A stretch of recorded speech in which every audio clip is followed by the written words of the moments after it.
Bueno, vamos a ver plexo braquial.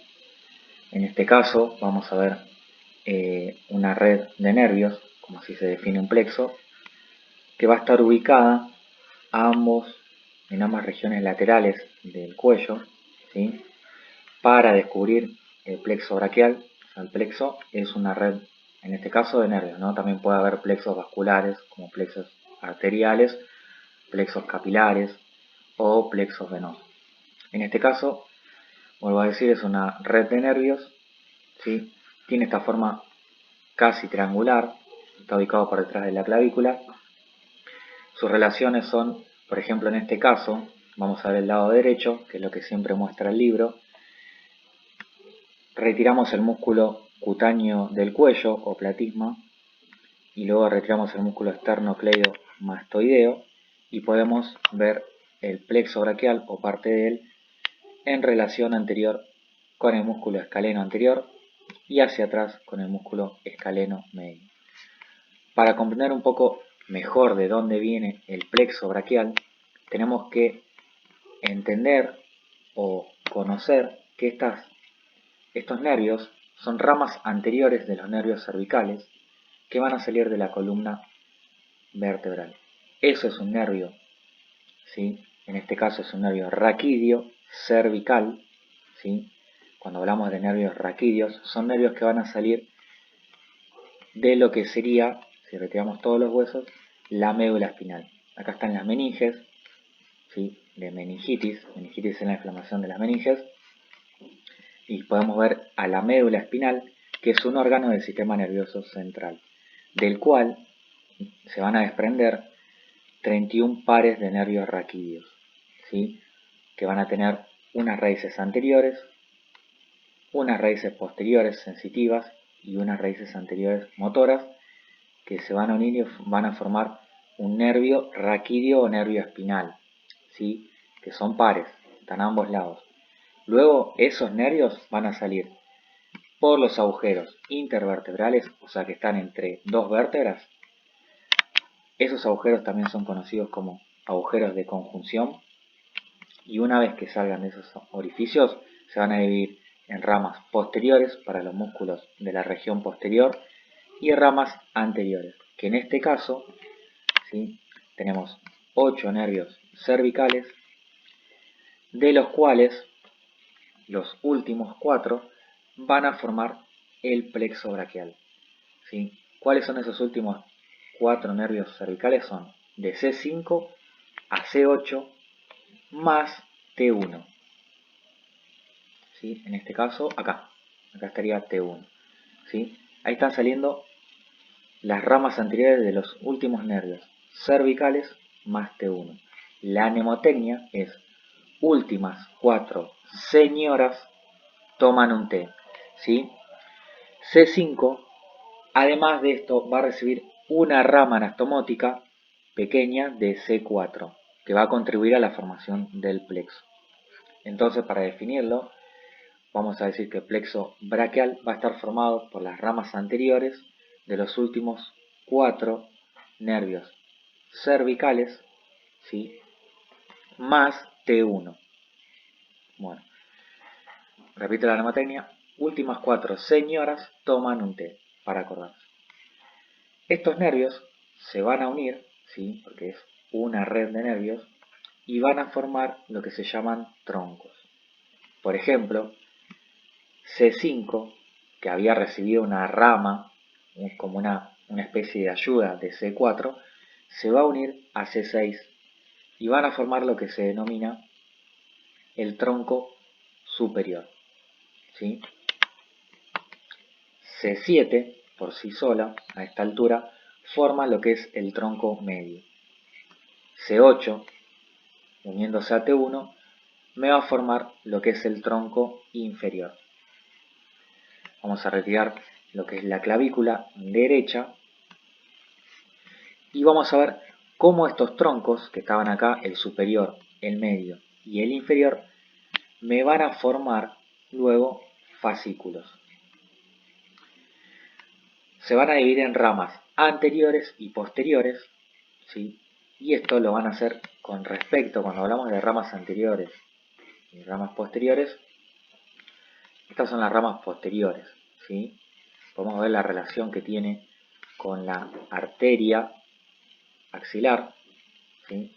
Por eso son ramas posteriores, porque se van para atrás, en este caso en relación con la arteria axilar.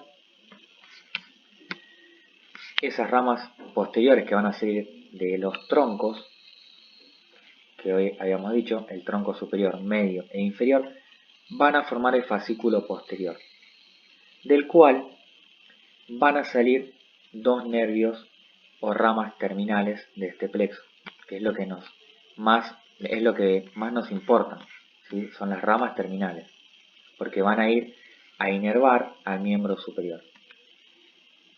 En este caso, una de las ramas terminales del plexo braquial, que serían del fascículo posterior, sería el nervio axilar, que va a estar inervando principalmente al músculo deltoides. Este nervio también es conocido como el nervio circunflejo.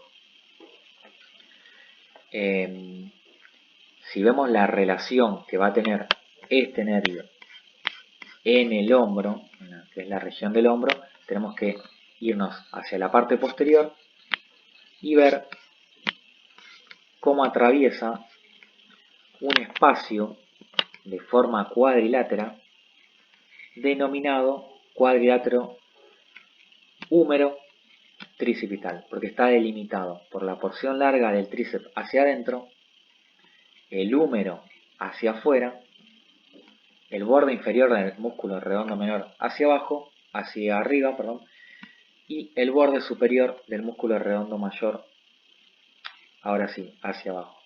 Depende del libro que ustedes lean. Por ejemplo, algunos van a decir que este borde inferior va a estar formado solamente por el músculo redondo mayor y otros van a incluir al músculo dorsal ancho, ¿sí? En este caso estoy hablando de los libros Rubier o como Testud. Bueno, entonces, fíjense cómo el nervio axilar atraviesa ese cuadrilátero húmero tricipital, también conocido como cuadrilátero de Bell-Pou, y se dirige hacia atrás, a inervar lo que es el músculo redondo menor y el deltoides. Bueno, vamos a seguir viendo la otra rama terminal posterior, ¿sí?, que sale de ese fascículo posterior, que es el nervio radial.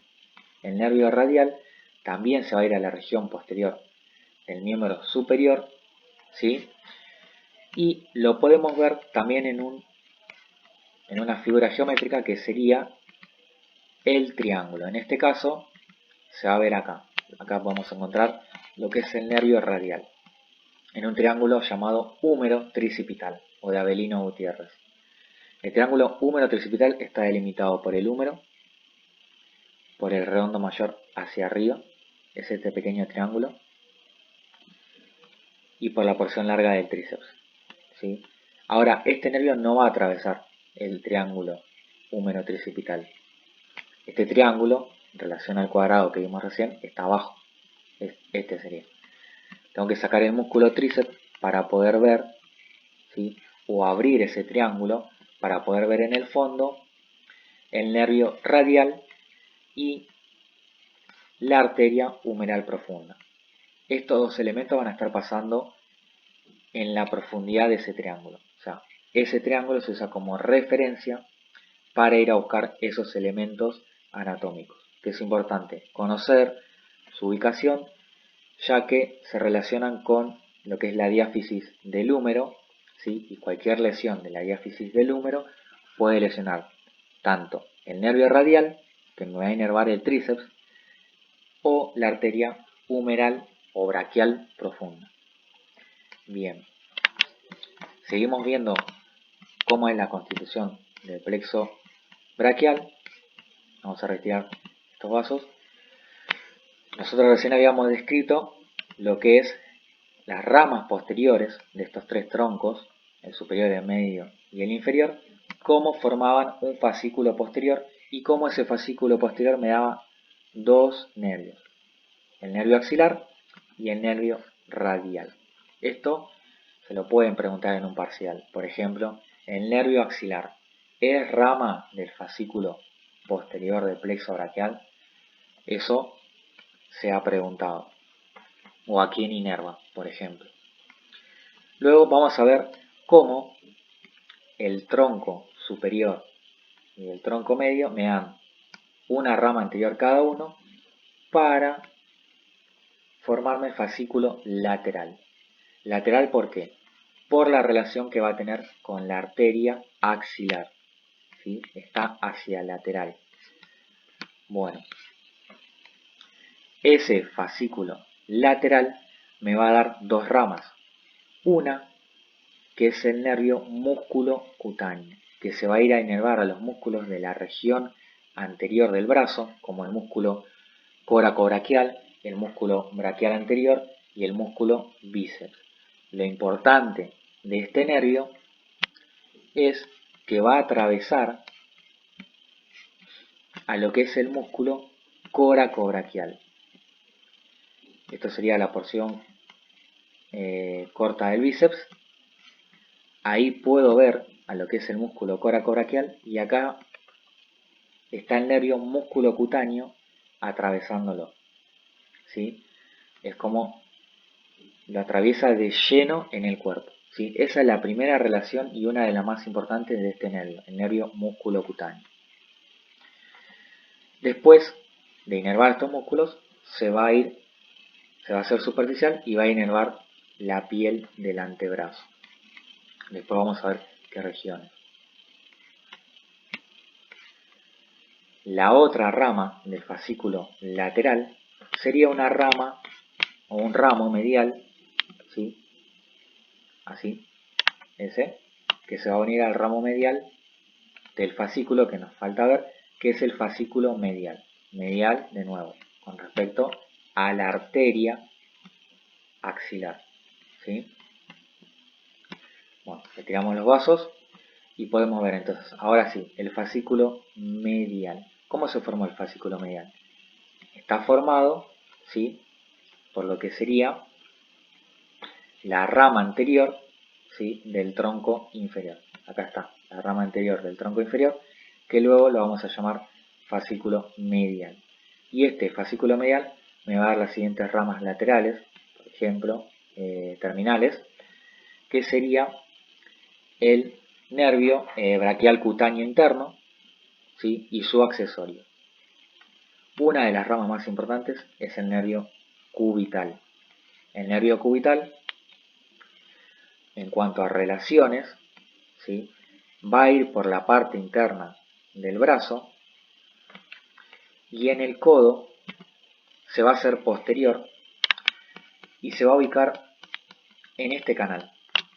Este es el nervio cubital y el canal en donde se va a ubicar va a estar formado, por lo que podríamos decir a grosso modo, la punta del codo, que es el olecranon. Esto es una apófisis, es una parte del hueso cúbito, y esto es la epitróquea o epicóndilo medial. Entonces, acá hay una pequeña depresión por donde va a correr, o por donde va a estar apoyado el nervio cubital, y se lo va a llamar a esta región canal epitrócleo olecraniano. ¿Sí? Está muy cerca del olecrano, de la punta del codo, donde uno a veces se suele golpear y siente como se le duerme en la mitad del antebrazo más o menos. Bueno, esa es una relación muy importante del nervio cubital, ¿sí?, el canal epitrócleo olecraniano. Bueno, y nos queda ver otra rama terminal que sería como una de las ramas más mediales o más importantes. Es un nervio bastante grueso, por decirlo de alguna manera. Acá tenemos de nuevo, para ubicarnos, el fascículo lateral y acá tenemos el fascículo medial y allá atrás el profundo. Dijimos que ambos fascículos lateral y medial me daban ramas, ¿sí?, o raíces que me van a formar el nervio mediano, ¿sí? Entonces acá es como que se forma una especie de M, ¿sí?